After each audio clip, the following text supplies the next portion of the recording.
ఆంధ్రప్రదేశ్‌లో అందరి అంచనాలను తలకిందులు చేస్తూ ఆంధ్రప్రదేశ్ అసెంబ్లీకి, ఆంధ్రప్రదేశ్‌లో జరగబోయే పార్లమెంట్ ఎన్నికలకు ఎలక్షన్ కమిషన్ డేట్స్ ఇచ్చింది. చాలామంది అంచనాలను మొత్తం తలకిందులు చేసి పక్కన పెట్టేశారు. అందరూ అనుకున్నారు మొదటి విడతలోనే ఆంధ్రప్రదేశ్ అసెంబ్లీకి, ఆంధ్రప్రదేశ్‌లో పార్లమెంటుకు ఎన్నికలు జరుగుతాయి అని. బాబా అవి చాలా డిలే అయ్యాయి. 4 విడతలు ఆంధ్రప్రదేశ్‌లో ఎన్నికలు పెడుతూ ఉన్నారు. ఎన్నికల కమిషన్ షెడ్యూల్ను విడుదల చేసింది ఈరోజు.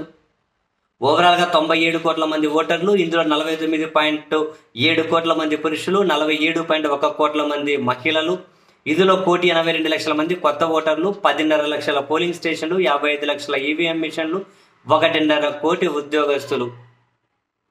ఇందులో వీళ్ళందరూ కూడా మొత్తం ఎన్నికల్లో భాగస్వాములు కాబోతున్నారు. అండ్ 7 విడతల్లో పార్లమెంట్ ఎన్నికలు జరగబోతున్నాయి. ఆంధ్రప్రదేశ్తో పాటు ఒడిశా, అరుణాచల్ ప్రదేశ్, సిక్కిం అసెంబ్లీకి శాసనసభ ఎన్నికలు జరగబోతున్నాయి. దేశవ్యాప్తంగా 26 శాసనసభకు బైపోల్ ఎలక్షన్స్ కూడా జరగబోతున్నాయి. ఇందులో తెలంగాణ కూడా ఉంది.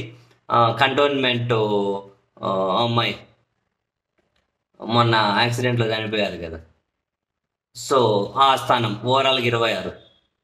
సో ఇందులో మే 13 ఆంధ్రప్రదేశ్ అసెంబ్లీకి ఎన్నికలు జరగబోతున్నాయి. ఏప్రిల్ 18 నుంచి నామినేషన్ల స్వీకరణ, 25 ముగుస్తాయి. 26 నామినేషన్ల పరిశీలన, ఏప్రిల్ 29 నామినేషన్ల ఉపసంహరణకు తుది గడువు, మే 13 పోలింగ్, జూన్ 4 కౌంటింగ్.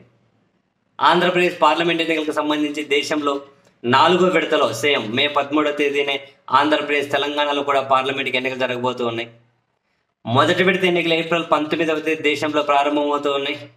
ఆంధ్రప్రదేశ్లో 4 విడతలో పార్లమెంట్ ఎన్నికలు అండ్ శాసనసభకు కూడా అప్పుడు ఎన్నికలు జరగబోతూ ఉన్నాయి. సో చాలా మందికి ఇది మింగుడు పడిన వార్తే. ఎందుకు, ఏంటి, ఎలా అన్నది విల్ డిస్కస్.